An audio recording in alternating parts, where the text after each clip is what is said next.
पत्रकार बंधु पधारे हैं। आप सबको मेरा प्यार भरा राधे राधे और जय श्री राम। आज हम जिन विषयों पर चर्चा करने वाले हैं, भगवान श्री राम का मंदिर का जो भव्य निर्माण होने जा रहा है और भगवान श्री राम के मंदिर का लोकार्पण हो रहा है और हम सब 22 जनवरी को उनका दर्शन करेंगे। और आज के दिन भी कि भगवान जब आएंगे तो पहले भगवान के विमान की लैंडिंग के लिए एक एयरपोर्ट चाहिए, तो उस एयरपोर्ट की भी अरेंजमेंट आज ओपनिंग हो जाएगी और रेलवे स्टेशन। तो एक इस शुभ अवसर पर आप सभी को शुभकामनाएं। भगवान श्री राम ने जब त्रेता युग में वनवास में गए थे, उस समय भगवान श्री राम ने 14 वर्ष का वनवास देखा था। और ये आजादी से पहले कलिकाल में ऐसा हुआ कि भगवान ने लगभग 500 वर्ष का वनवास देखा है और 500 वर्ष बाद भगवान श्री राम को तंबू इत्यादि से निकलकर मंदिर में जाने का सौभाग्य मिला है।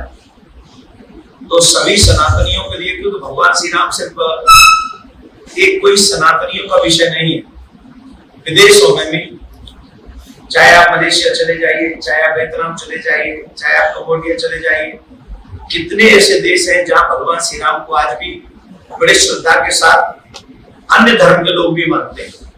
दुर्भाग्य से भारत में राम को राजनीतिक मुद्दा बना दिया गया और राम ऐसे बन गए कि एक राम का पक्ष ले रहे और एक राम का विरोध कर रहे। ये दुर्भाग्यपूर्ण है और तुष्टीकरण की राजनीति के कारण भगवान श्री राम को इतने दिनों तक अपने मंदिर से दूर रहना पड़ा। तो हम यही चाहते हैं कि भगवान श्री राम का जो मंदिर बन रहा है, पार्टी से ऊपर उठकर, जाति से ऊपर उठकर, धर्म से ऊपर उठकर, जो भगवान श्री राम ने मानवता को पाठ पढ़ाया है, इस पाठ को ध्यान में रखते हुए, क्योंकि राम जैसा राजा किसको नहीं चाहिए, राम जैसा बेटा किसको नहीं चाहिए, राम जैसा पति किसको नहीं चाहिए, राम सर्वज्ञ है। ऐसे राम को हमें स्वीकार करके उनके सत्कार को करना चाहिए, उनके स्वागत में हम सभी को खड़ा होना चाहिए। उस दिन दीप जलाना चाहिए। 22 जनवरी को हर घर में दीप जले, हर घर में रामायण हो। और मैं तो एक निवेदन करूंगा सभी युवाओं से कि चाहे 22 जनवरी को नहीं, पर जनवरी, फरवरी, मार्च, अप्रैल जब भी अवसर मिले, एक बार अपने बुजुर्गों को अवश्य अयोध्या लेकर जाएं और भगवान श्री राम के मंदिर का दर्शन कराएं, भगवान श्री राम का दर्शन कराएं। पहली बात।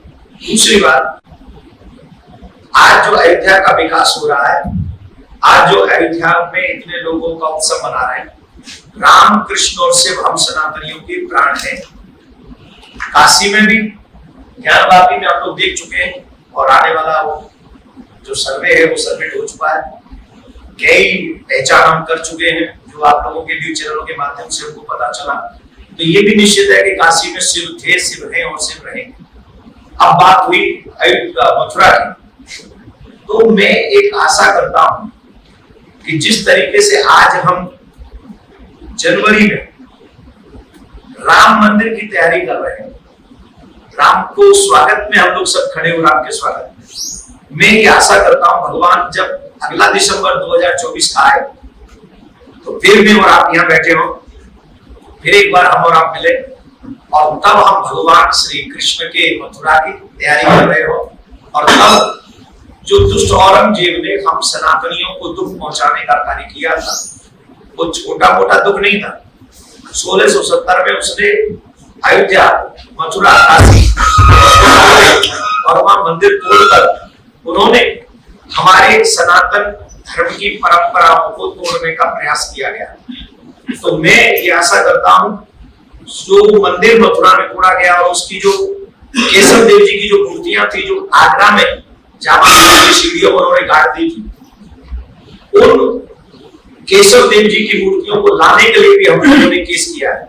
हमने एक ट्रस्ट बनाया, ट्रस्ट बनाकर एक केस किया है और वहां पर भी आगरा में केस चल रहा है, जिसमें हाई कोर्ट ने भी कहा कि 6 महीने में इसका जो भी परिणाम है वो निकाल के दें। तो हम ये चाहते हैं कि राम मंदिर के बाद मथुरा में वही केशव देव जी की मूर्तियों का पूजन हो जो आगरा की जामा मस्जिद की सीढ़ियों में, तथा कथित जो मुगले जो माजरे आलमगिरी किताब में एक मुश्ताक अली खान ने, जो कि औरंगजेब का शागिर्द था, उसने लिखी है। तो अगर ये सत्य है तो वही छवि वहां से आनी चाहिए। ये 2-3 मुद्दे हो गए। चौथी बात जो आप सब मीडिया के लोग अगर हमारी इस बात को उठाएंगे तो आने वाली संस्कृति बच जाएगी। ये कोई एक न्यूज नहीं है, ब्रेकिंग न्यूज नहीं है, और समाज के हित में बहुत महत्वपूर्ण बात मैं करने जा रहा हूं। अभी हम लोगों की जो सनातनी परंपरा है वो क्या है? हम लोग चाचा के लड़के को अपना भाई समझते, बुआ के लड़के को, मामा के लड़के को अपना भाई समझते, दूर चाचा के न जाने कितने लंबे चले जाओ वो भी हमारा भाई है, भतीजा है, आदि आदि। हम इतने लंबे रिलेशनों को निभाने वाले हैं, और वहां बताया जा रहा वीडियो पे हमें जो बताया जाता है, दिखाया जाता है, वो चाची के साथ में भतीजा सेट है, भाभी के साथ में देवर जो उल्टे सीधे व्यवहार कर रहा है, वीडियो बना रहा है, पिक्चर बना रहा है, घूमने जा रहा है। अरे और की तो बात छोड़ो, मासी और बुआ तक को नहीं छोड़ रहे। ये कौन सी संस्कृति हमारे देश में है? हम कहां जा रहे हैं, किस दिशा में जा रहे हैं? ये हम लोगों के लिए, अगर आज हम वीडियो को अचानक से बच्चा मोबाइल चला, हर बच्चे के हाथ में मोबाइल है जो 6-7 साल का, 8 साल का है, और वो बच्चा देखते देखते अचानक से देखता है कि उनके क्या नाम है, ऐसा हो रहा है, तो समय से पहले बच्चे वयस्क हो रहे हैं और रिश्तों की जो रिस्पेक्ट है वो खत्म हो रही। मैं आप सब मीडिया वालों के हाथ जोड़ रहा हूं, मैं भारतीय नेताओं के हाथ जोड़ रहा हूं, शासक प्रशासक सबके हाथ जोड़ रहा हूं, और ये भिक्षा मांगता हूं मैं आप सबसे कि आप लोग भारतीय संस्कृति को बचाने के लिए एक कठोर कानून बनाइए, और एक ऐसा कानून बनाइए कि कोई भी ये गंदी पिक्चर्स और वीडियो सोशल मीडिया पर न डाली जाए, जिससे आने वाली इस पीढ़ी पर उसका दुष्प्रभाव न हो, और अगर ऐसा कोई बनाता है तो एक कानून बने, उसका अपराध होना चाहिए। दूसरा एक और बात,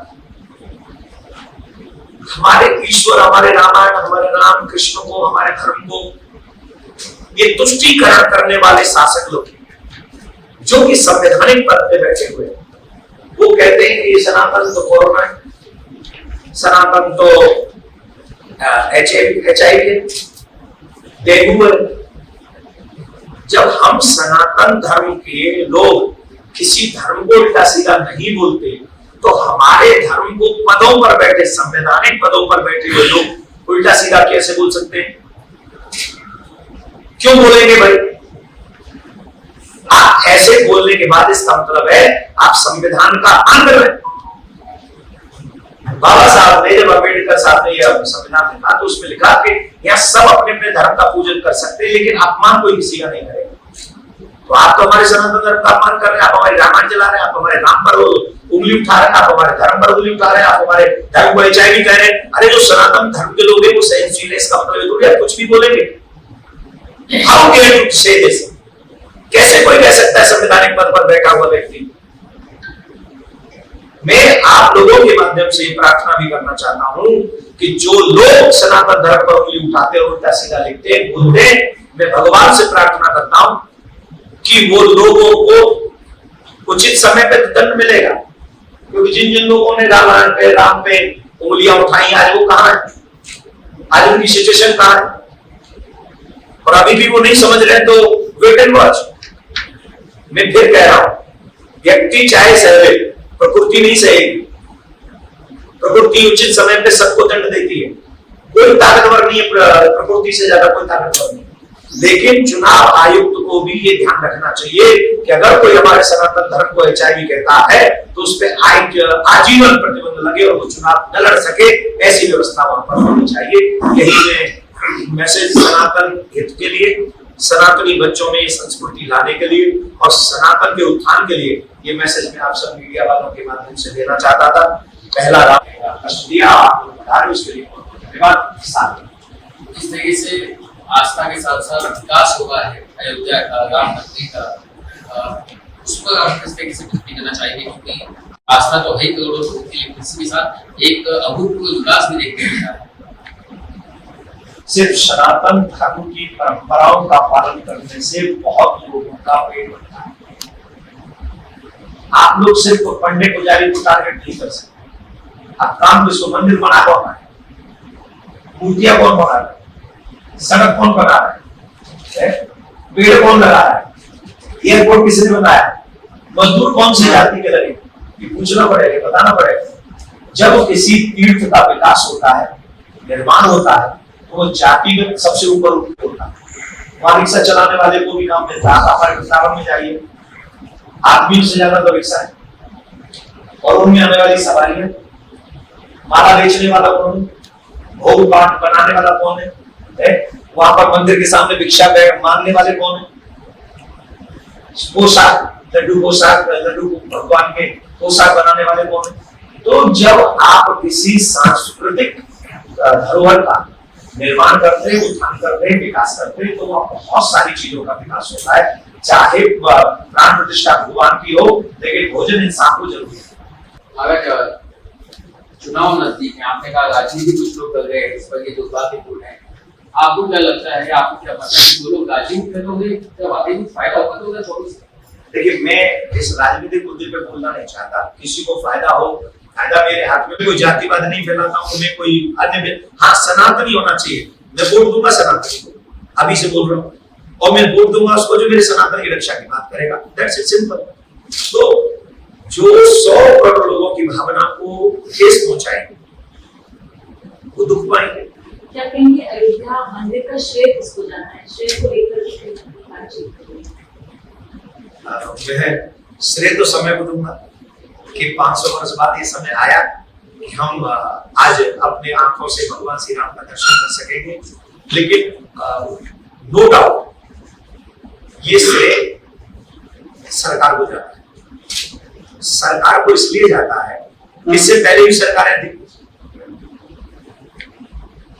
पर वो इच्छा नहीं थी राम मंदिर बन जाए। हम किसी के विरोध में नहीं है। देखो, आप समझ लो हम क्या कह रहे हैं। जो सनातन की बात करेगा हम उसकी बात करेंगे, हम विरोध किसी पार्टी का नहीं करेंगे, ये स्पष्ट समझ लो। लेकिन सरकारें तो पहले भी थी, मंदिर क्यों नहीं बना? अब सरकार ये है तो मंदिर कैसे बन रहा है? उससे तो जाएगा ना। जो व्यक्ति काम करेगा, आप माइक लेके आए, कैमरा लेके आए, तो श्रेय तो चैनल वाले आप ही को देंगे। मैं यहाँ बोल रहा हूँ तो आप लोग मुझे थोड़ा बहुत तो श्रेय देंगे कि आप व्यक्ति बोल तो रहा है कम से कम। ऑब्वियसली जिसने कम से कम थोड़ा काम किया, सरकार, चाहे उत्तर प्रदेश की योगी जी सरकार हो, चाहे आज भी मोदी जी 70-72 साल के हो गए, अयोध्या गए, वो भी ठंड में गए, राम जी के स्वागत की तैयारियां देखने गए।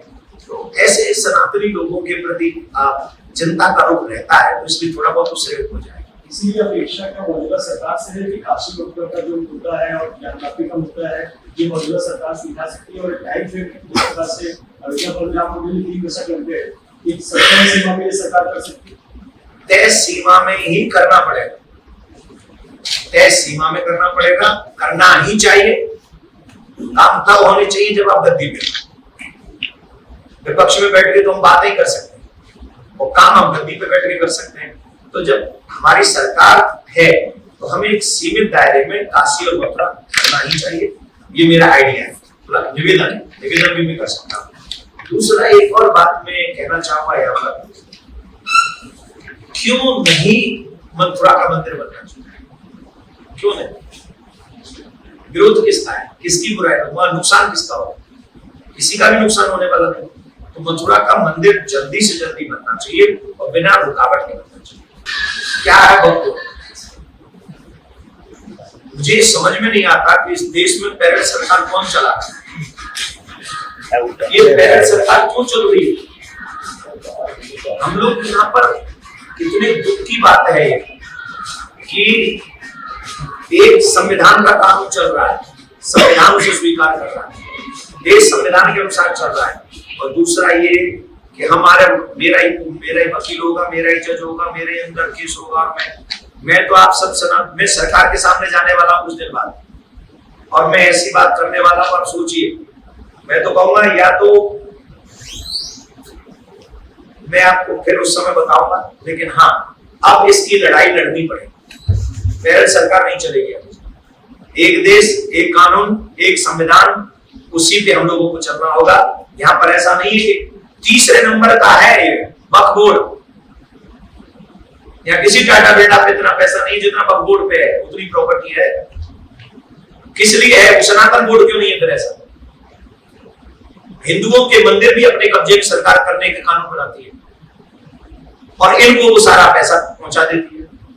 फूफा लगते क्या? तो मैं इसके विरोध में हूं, कट्टर विरोधी हूं इसका। तो मैं नहीं चाहूंगा कि वक्फ बोर्ड उनकी सारी जो सीमित दायरे में है उनको उनकी प्रॉपर्टी देके अपनी सरकार की प्रॉपर्टी सारी जो सरकार के द्वारा कब्जाई गई है वो सारी वक्फ बोर्ड से वापस लेनी चाहिए जो सरकारी प्रॉपर्टी है। और अगर नहीं करते हैं वापस तो हम सरकार से प्रार्थना करेंगे कि हम भी एक बोर्ड का गठन करने जा रहे हैं, हमें भी उतनी प्रॉपर्टी एक गज भी कम नहीं होनी चाहिए, उतनी प्रॉपर्टी पर हमको दे, हम सनातन बोर्ड बनाएंगे या कुछ भी बनाएंगे और उतनी देर में हम गुरुकुलों और तमाम चीजें अपने बच्चों के कल्याण के लिए विकासशील योजना बनाएंगे। तो हिंदू राष्ट्र का मतलब भारत नहीं है। आपकी बात नोट करेंगे तो आपको बहुत आनंद आएगा। राम हिंदू राष्ट्र का मतलब है राम राज्य, और राम राज्य का मतलब क्या है? जहां राम जी के राज्य में किसी को दुखी नहीं किया जाता है, राम राज्य में स्वान को भी न्याय मिलता है, स्वान को भी, जहां वस्त्र धोने वाले की आवाज को भी ध्यान में रखकर राम निर्णय लेते हैं। दैहिक दैविक भौतिकता का देवता भी राम राज्य के मनुष्यों को दुख नहीं दे पाते, देवता भी, और हम तो बात छोड़ दीजिए। तो ऐसे राम राज्य से किसी का नुकसान नहीं होना है, सबका भलाई होना है। और मुझे आशा है कि राम राज्य पूरा हिंदू राष्ट्र मीन्स राम राज्य, अगर राम राज्य होगा तो निश्चित इस देश का भला होगा। सभी सद्विचार सब सद्भावना से हम लोग क्या कहते हैं, धर्म की जय हो, अधर्म का नाश होना चाहिए कि नहीं, ये तो सभी चाहेंगे। प्राणियों में ये तो सभी धर्म चाहेंगे, और विश्व का ये तो सभी चाहेंगे। यही राम राज्य। पहले गुरुकुलम होते थे, प्रत्येक मंदिर से लगे हुए होते थे, ये पहले सरकारी स्कूल नहीं होते थे, पहले गुरुकुलम ही होते थे।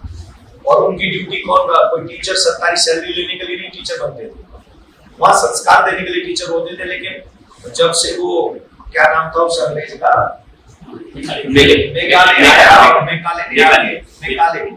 उसने आकर हमारी संस्कृति का नाश करने के लिए सबसे बड़ी योजना ये बनाई कि एजुकेशन सेक्टर में चेंज करो, और उसने कर दिया। और आज उस एजुकेशन का ये डिफॉल्ट है कि हमारे बच्चे माँ बाप की नहीं मानते। उसका साइड इफेक्ट देखो, आज के बच्चे माँ बाप की नहीं मानते, आज के बच्चे सबसे ज्यादा अपने फ्रेंड्स की मानते हैं, और फ्रेंड्स की भी एक सीमित दायरे में मानते हैं, बाकी के अपने मन की मानते हैं। और हमारे यहाँ कहते हैं अपने मन का निग्रह करो, हमारे यहाँ मानव बनाकर भेजते हैं। आज हमारे बच्चे इंजीनियर डॉक्टर बन के भी क्या बन के जा रहे हैं बताइए, टोटली लॉस्ट हो जाता है। तो मैं यही कहूंगा कि जितने भी मंदिर बन रहे हैं उन मंदिरों के साथ एक गुरुकुल अवश्य सरकार बनाए, और जो सरकारी स्कूल चल रहे हैं हम तो कह रहे हैं उन्हीं में गुरुकुल प्रारंभ करवा दें, जिससे उनको ज्यादा खर्चा न करना पड़े। वहां संस्कारों के वेदता जानकार उन स्कूलों में भेजे जाएं जो बच्चों को संस्कारी बनाए। माथे में तिलक, गले में घंटी, हाथ में कलावा, मुख में भगवान का नाम, रामायण का पाठ, माता पिता का सम्मान, यही सनातन संस्कृति और यही राम राज्य। सनातन कभी किसी को डराता नहीं। अगर सनातन ने किसी को डराया होता तो किसी आप में हिम्मत नहीं कि वो भारत में आके आक्रमण करता हो, भारत में आके उल्टी सीधे हरकत करता। भारत कभी डराता नहीं, भारतीय कभी डराता नहीं। सनातनी हम लोग तो कहते हैं अतिथि देवो भव, हमने तो जल्लादों को भी जो बाहर से आए थे आक्रांत था उनको भी अतिथि समझ के अपने गले लगाया था। उन्होंने हमारे लोगों पूर्वजों के साथ में विश्वासघात किया है ना, हमने थोड़ी विश्वासघात किया। हम कहाँ गए आक्रमण करने, हम तो सबको प्यार करते हैं, हम तो सबको गले लगाते हैं। तो डरने की उन लोगों को, हमारे भाई है, उनके पूर्वजों ने भी कभी न कभी राम को पूजा है, कृष्ण को पूजा है, शिव को पूजा उनके पूर्वजों ने। ऐसे उनके मौलवी कुछ जो मेरे टीवी डिबेट मेरे साथ वो बहुत स्वीकार कर चुके। तो अरे भाई, जो तुम्हारे पूर्वज पूज चुके हैं उनका अपमान हम क्यों करें, उनका विरोध हम क्यों करें? ठीक है, आज समय ऐसा है कि आप लोगों ने कोई धर्म अन्य अपना लिया, एंजॉय योरसेल्फ, पर आप राम का अपमान क्यों करेंगे? आपके पूर्व, इसका मतलब आपके पूर्वज गलत थे जो राम को पूजते थे, कृष्ण को पूजते थे, शिव को पूजते थे। अगर वो सही है तो सही का अपमान हम क्यों करें? आज अपने पूर्वजों की रिस्पेक्ट करना तो सभी धर्म सिखाते हैं। सो मैं तो यही कहूंगा कि सनातन में डरना नहीं चाहिए, सनातन में प्यार करना चाहिए, हम लोग सबको प्यार करना। बहुत बहुत धन्यवाद आप सभी।